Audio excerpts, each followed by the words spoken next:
I am going to dominate Tokyo. Not if I can have anything to say about it. I will eliminate you.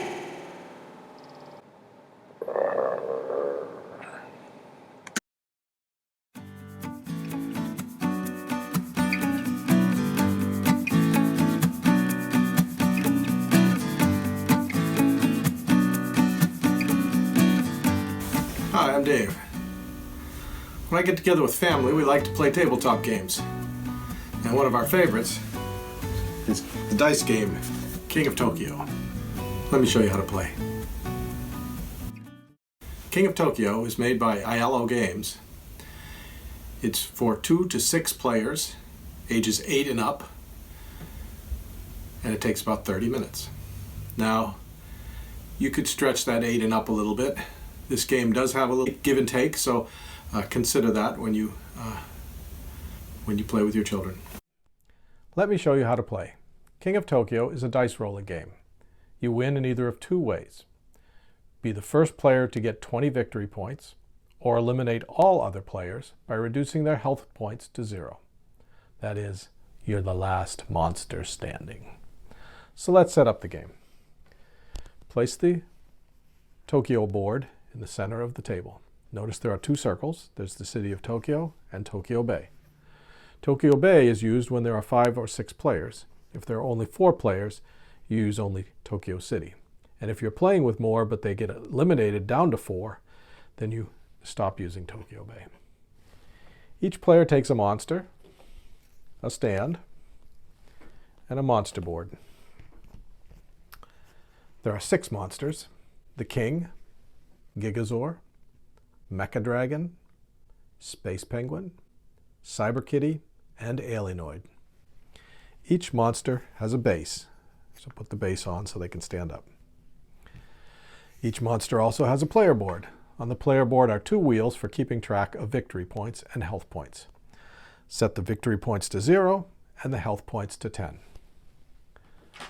Put the black dice on the table. Normally you use the black dice. There are 2 green dice, but these are only used if you have certain power cards, so set those aside for now. Put the energy cubes on the table.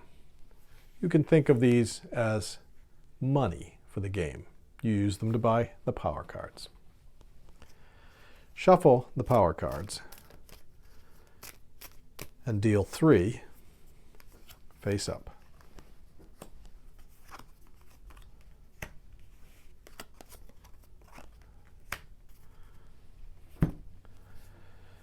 If you look at these cards, the cost of the card is the number in the upper left-hand corner in cubes.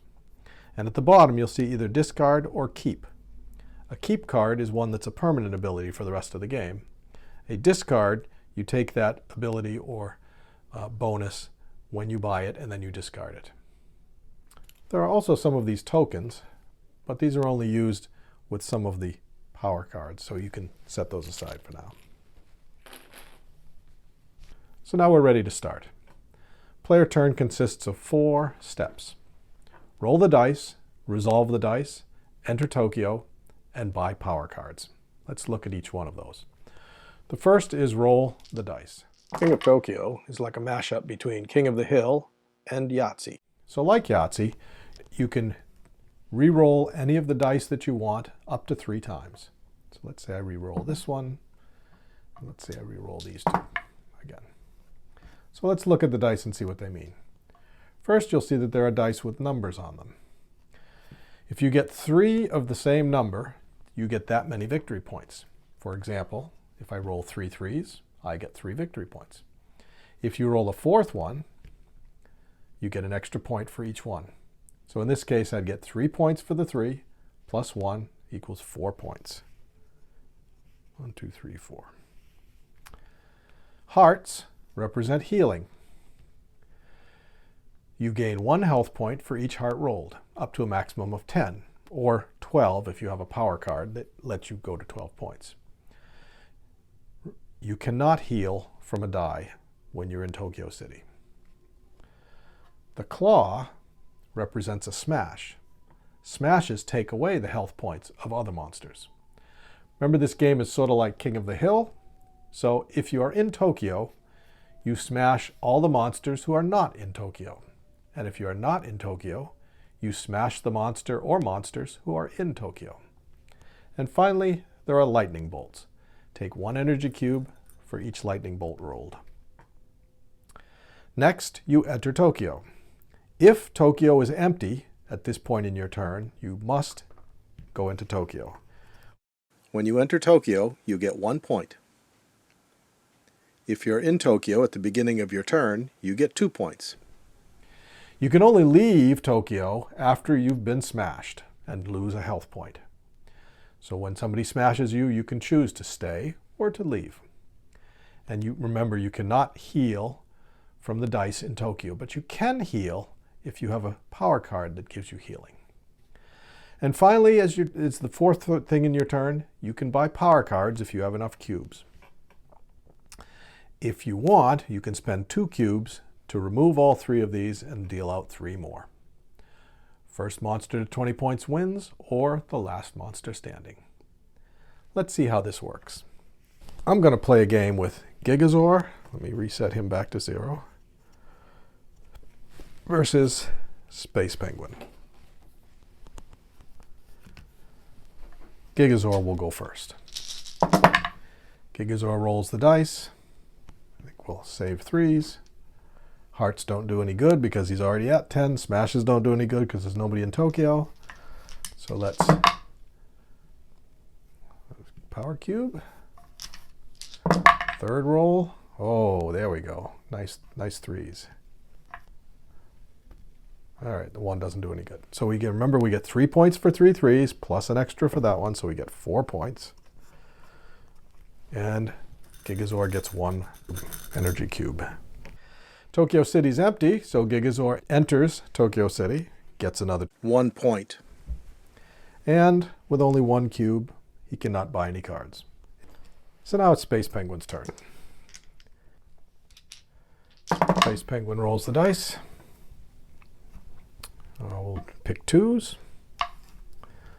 Space Penguin decides he's going to do a little smashing. Another power cube. He's at full strength, so hearts won't do any good. Another power cube. So Space Penguin gets 2 energy cubes.